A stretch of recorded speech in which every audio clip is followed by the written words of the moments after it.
రాజా సాబ్ మారుతి సాబ్ చెప్పాను కదా భయ్యా, థియేటర్లు తగలబడ్డాయి.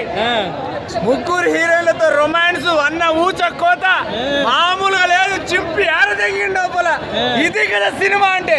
ఈ అమ్మ చిల్లర సినిమాలు తీసి టికెట్ ఎంట్రీ పెంచుడు కాదురా. చూడ 300 తోటి 1000 కోట్లు కొట్టబోతున్నాం. దమ్ముంటే అప్పుడు మా ప్రభాస్ ని చూసుకున్నాం. థియేటర్ తగలబడుతుంది భయ్యా. ఆ అమ్మ ముసలి కొడతారు, కుక్కర్ని కొట్టినట్టు కొడతారు, దాన్ని ముద్దు పెడతాడు అంటాడు. అది మా ప్రభాస్. ఈ అమ్మ పాన్ బరా నోట్లో పెట్టి మాటలు రాకుండా మాటలు కాదు. మా ప్రభాస్ చూడురి, ఒక్కొక్కరు ఊచకోత మామూలు లేదు. ప్రభాస్ చింపారు తెంగండి బ్రో. కొంతమంది సినిమా బాగాలేదంటున్నారు. సినిమా ఎందుకు బాగాలే బ్రో?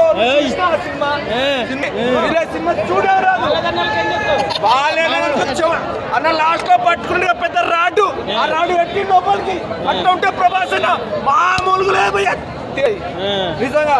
ఇక అమ్మాయిలు అయితే చింపేస్తురు, మారుతిని గుడి కడతారు. ఇక ప్రభాస్ అన్న చూడు ఇక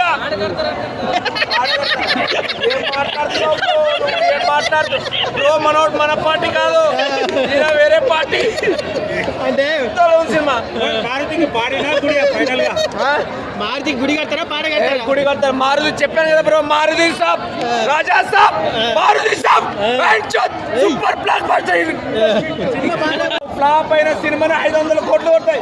ఏ తమ్మున్న సినిమా కొడతా చూద్దాం. సరే ఫ్లాప్ అంటారు కదా అందరూ, 500 కోట్లు కొడుతుంది. కొట్టమని చెప్పారు.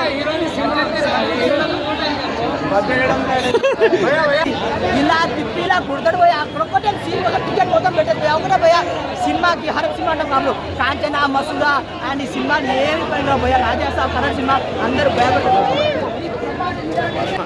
ఇంకా మారుతి గారికి అవకాశం ఇవ్వడే పాపం చాలా గ్రేట్గా ఇచ్చింది ప్రభాస్ గారు. ఆయన వినియోగించుకోవాలి.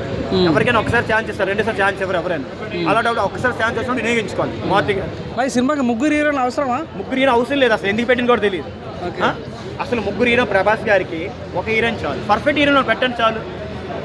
పర్ఫెక్ట్ హీరోని పెట్టండి. ముగ్గురు హీరో ఎందుకు వేస్ట్ చాలు? ముగ్గురు పెట్టి దేనికి? అన్న నాకు ఎవడు పైసలు ఇవ్వలేదు, నాకు ఎవడు రూపాయి పెట్టాడు, నాకు ఎవడు తిండి పెట్టాడు అన్న. నేను కావాలని ఎందుకు చెప్తా? నాకు అవసరం లేదన్నా. నేను ప్రతి సినిమా చూస్తా. సినిమాని నేను సినిమాని నా ప్రపంచం, నా సినిమా అనేది నా ప్రపంచం అన్న. నా ప్రపంచంలో 2 బేసిక్గా చాలా ఇంపార్టెంట్, సినిమా, క్రికెట్. ఈ 2 లేకపోతే నేను ఉండలేను. సో సినిమా అనేది నాకు అంత ఇంపార్టెంట్ ఉన్నప్పుడు సినిమా బాగాలేదు అని చెప్పడం కూడా నాకు ఇష్టం ఉండదు.